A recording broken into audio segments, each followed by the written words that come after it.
Hello everybody, we're at Advertising Week Latam in Mexico City, and we're here with Doug and with Sebastián Patrón. Doug, tell us about Advertising Week in general. Sure. I know it's a global business. So thank you for the opportunity, Matías. So Advertising Week started about 20 years ago. It originated in New York. It was originally a strategy developed between our founders, Matt Scheckner and Lance Pillersdorf, along with the 4As, which is one of the major advertising organizations. And the idea was to create, in essence, a place where all the different aspects of the industry could come together, from technology to media to agency to brands, and have a place to talk about the latest trends, what troubles and insights there are to work through, and try to build an opportunity for people to share that knowledge as well as to network. Over the last 20 years, we've become the largest event in North America for the industry, and we now pretty much operate almost like a South by Southwest, both as a thought leadership conference, an expo, a networking opportunity, but also as a festival, as I'm sure you can witness at this one, where people come together to both celebrate the industry as well as to learn. From there, over the last, I would say, 12 to 13 years, we've built an international presence and now have global stages and events in South Africa, in Johannesburg, in Sydney, Australia, in Tokyo, and in London, and of course, Mexico City. And I think what we take the most pride in is the fact that we become an international representation, not just Madison Avenue, but what the industry is across global markets and across the global kind of perspective of how the consumer and the brand interact together. We've seen the growth throughout the years, and it's really spectacular. Just in 7 years, what you guys have accomplished is awesome. What can you tell us about the event this year? I know this year has been the largest numbers in terms of content. It's also been super interesting. As always, it's a fabulous networking opportunity. What can you tell us about this edition? Well, this edition, numbers look great. We're in the third day right now, but we're looking at almost, again, 12,500 people. So that's very impressive because it's an event, I repeat, that started with 1,500 people the first edition.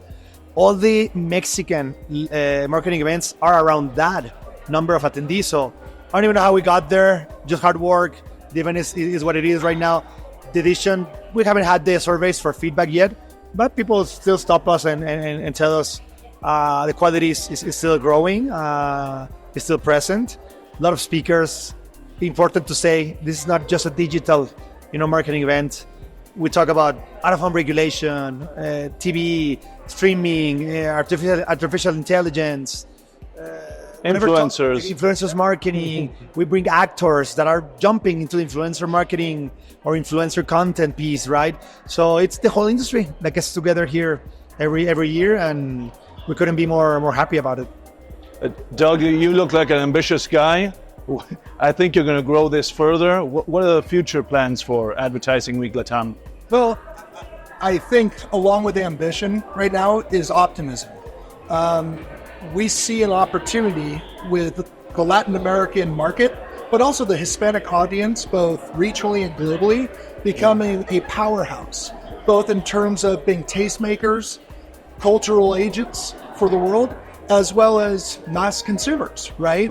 Now, we recognize that Latin America, right, is made up with different cultures, sensibilities, macro and microeconomics. And so one of our biggest goals is to branch out starting in 2025 and create a series of what we call roadshow opportunities, where we want to bring forums, we want to bring special nighttime events, networking opportunities, thought leadership opportunities to the region, whether that is Colombia, Peru, Brazil, Argentina.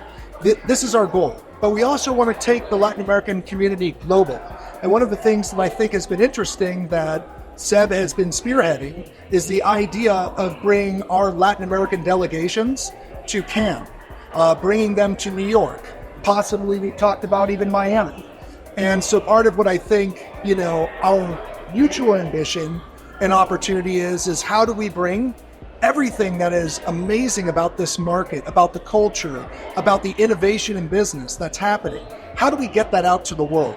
And how do we also bring the world more into the region? So we're always going to have Mexico City as our home base, our flagship, but there are opportunities now to expand across the region, Connoisseur, and getting deeper into that, but also taking this global. And we really want to speak to our partners, our audience, and say, come with us. Come to Cannes, come to New York. Honestly, come from Mexico down to Colombia, Brazil, Peru, Argentina. Join us in this because we're going to build this region and we're going to make it a powerhouse. Wow, that's super interesting. Sebastián, what can you tell us about Latin talent and how Latin talent is expanding globally and internationally? Well, we see it every day. There's so many now creative agencies that are going global.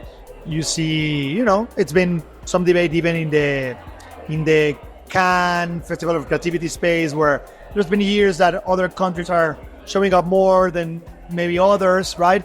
But the ambition is clear. When I talk to the regions, right, Argentina, Colombia, even Mexico, now they're seeing to say themselves in a more global perspective. And it's obvious that started first, is my belief, with markets like, with countries like Argentina, Colombia, Chile, because of the reality of their markets. Mexico, if I can be honest, a lot of the sins, or one of the sins we had is like sometimes we're comfortable with the big market we have, but now it's getting inspired by so many successes from Argentinian companies, Argentinian agencies. I think Mexico is starting to believe about that also, conquering U.S. market. We were discussing the other day during the Advertising Week New York about, Taquis Fuego from Bimbo, Electrolit, Tajín, companies, Mexican companies that for 40 years were in the Mexican market, trying to conquer, and some of them very successfully, U.S. market, with Mexican talent doing marketing in the U.S. and competing with long-lived American brands, So that's been actually inspired by a lot of South American and Mexican persons that started to believe in themselves in this global opportunity that now we have, right? I think that's a reality. You see examples that are a success, and big companies that now go global and are not afraid of just leave home, So that's been an interesting part of the talent that right now is in the industry, that they're starting to believe in themselves and go globally. Awesome. One last question. What is the role of media partners such as us in the event? What value do we bring to you guys in this partnership? How do you see that? Well, I'll bring a perspective, then I can add to that. To us, from the beginning, right? And with you, Matías, and other partners that have partnered with us, believe in the event, help us get the exposure they need. The partners that come to the event get the exposure also. And in my mind, it's, again, yelling that we're doing great things in terms of the industry.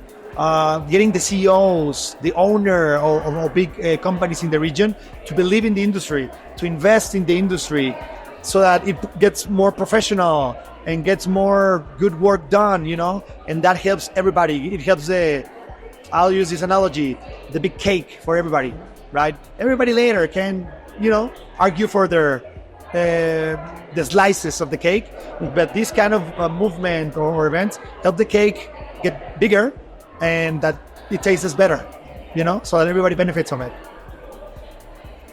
And I think Sebastian covered a lot of it. And I think, obviously the support, helping to get the message out there, that's tremendously important. I also believe, and my belief comes from what I've seen in my own market, but our media partners are a source of truth. At the end of the day, folks like Insider, right? They are the ones talking 365 days a year to the audience. They're the ones who are providing the insights, the trends, the look at how things might be shaping up and honestly where the obstacles are. And the conversations that we have at our event, they occur as almost a destination moment throughout the year. But I think it's important that we have partners like Insider and others that are basically providing that source of truth around the entire year, because that's the only way people stay in knowledge, and that's the only way they truly grow. Yeah. We love to be your partners, and we congratulate you for this tremendous event. and for everything that is to come. Thank you so much for participating. Well, thank you, Matías, and thank you for the ongoing partnership. We truly appreciate it. Absolutely. Thank you.